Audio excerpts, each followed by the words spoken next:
Hi everyone, I just wanted to make a quick video about feints this time and mostly about how there are actually different kinds of feints, different ways of using feints. Now generally a feint is understood as an action that is not a real attack but is meant to look as if it is an attack in order to make the opponent move in a certain way so that an opening is created and you can then attack that opening.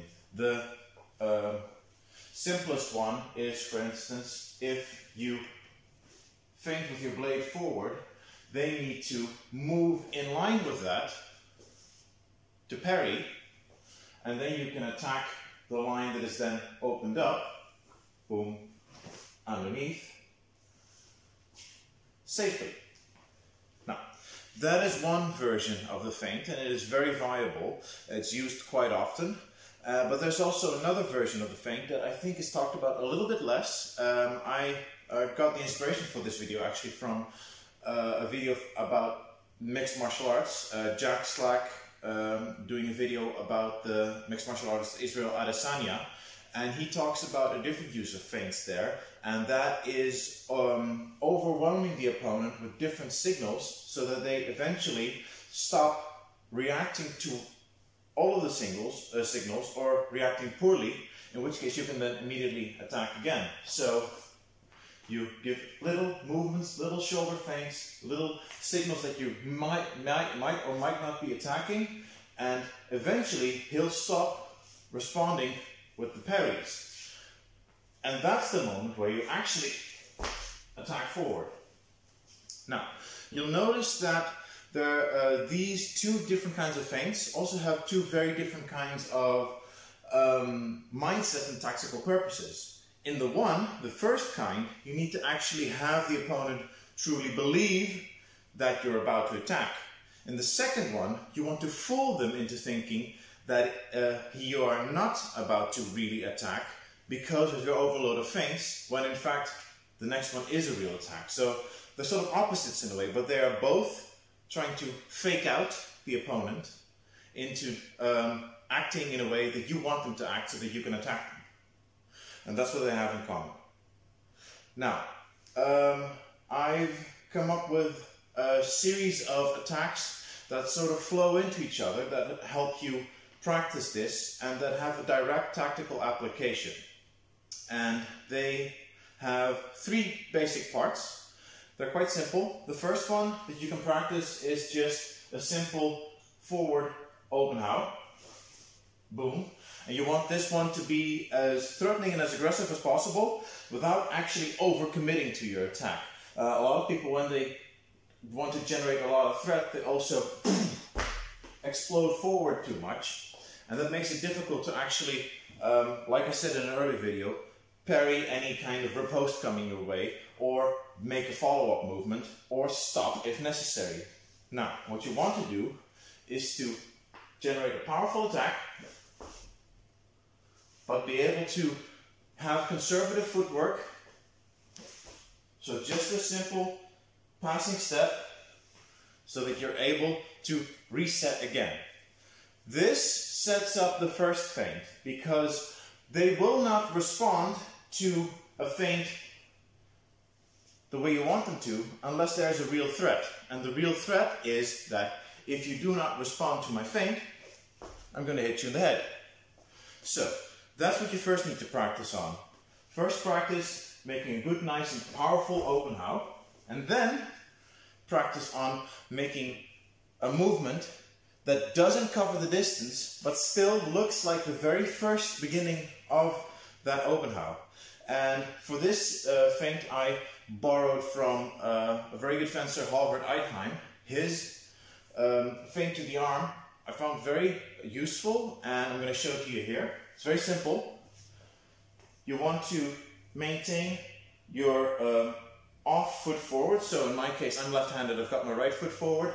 I throw my blade forward as if I'm about to throw an open how, but instead, as I'm throwing it forward, I'm changing the line, changing the angle, and stepping forward for an attack to the arm. So, from the front it looks like this, throwing it forward, and before I've got a bind, before my opponent can parry and start working from the bind, all I do is change the line just a little bit and attack the arm instead. So, regular attack looks like this. Feint, attack the arm. So what happens here is that the opponent responds, tries to parry, and that opens up the arm. So, feint, attack the arm. So, that's the setup. First, threaten with the open how, then threaten with the open how, and feint and attack towards the other side with the arm.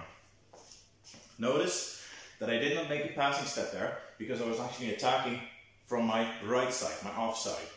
1, 2. And this naturally flows into the next thing because eventually, after 1, 2, 3, whatever how many of this combination, they will start to try to cover both the very first attack, boom, and try to not over parry to give away this arm. So in that way, they'll sort of be stuck somewhere halfway. They'll be hesitant, hopefully. They won't know how to parry, and that's when you can come back in with a dedicated attack.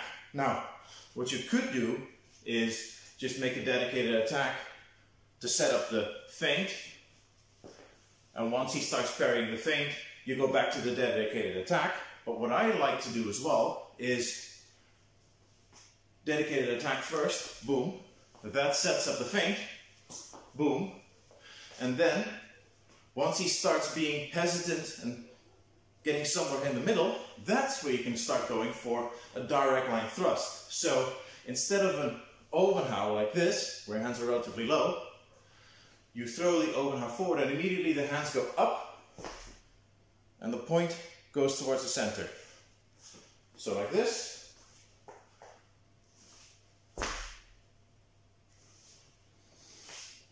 Because they're hesitant in their parrying, their blade will be somewhere in the middle and it'll be relatively easy to take control of it with your strong. So, the first attack sets up the second attack, sets up the third attack, and once you've got this combination down, you can flow from the 1 to the 2 to the 3 back to the 1 as the situation demands. So, you might want to start off with just a powerful forward attack, just to make sure that they're respecting your threat.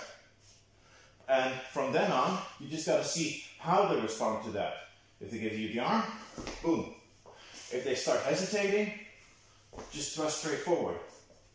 And the last one that you can add, that I like to do is, if people retreat because they're insecure, they don't know what to do anymore, usually they just take a step back. And once they start doing that, what's the last thing that is left behind when somebody retreats? Is usually the leg. So what you can do is, instead of feint, attack the arm, it's feint, attack the leg. And you can do that with a little bit more forward lunge, just to get the attack going, but it's not always necessary. This works in other situations as well. Hendrik Janssen, one of my co-instructors, he has a habit of attacking forward, parrying anything that comes his way, and then as soon as the opponent's combination is done, and he notices that he's not made a hit yet, the opponent usually tries to retreat, and that's when Hendrik would just attack the leg, because it's the last thing that's still within range. So, attack forward, parry, parry, attack the leg. That's also an option with feints here. You can attack forward, feint, attack the leg, feint, feint, attack the arm, and whoop, attack the leg. Once they start moving their arms up a little bit more. So, that's how you can work with feints, and that's how you can implement in drilling the two different kinds of feints that you usually see tactically in a fight. One is wanting people to respond to your false attack so that they open up somewhere else And 2 is for people to be lulled to sleep by your constant false attacks so that you can make a real attack when the time comes. I hope this was useful. We'll see you again next time.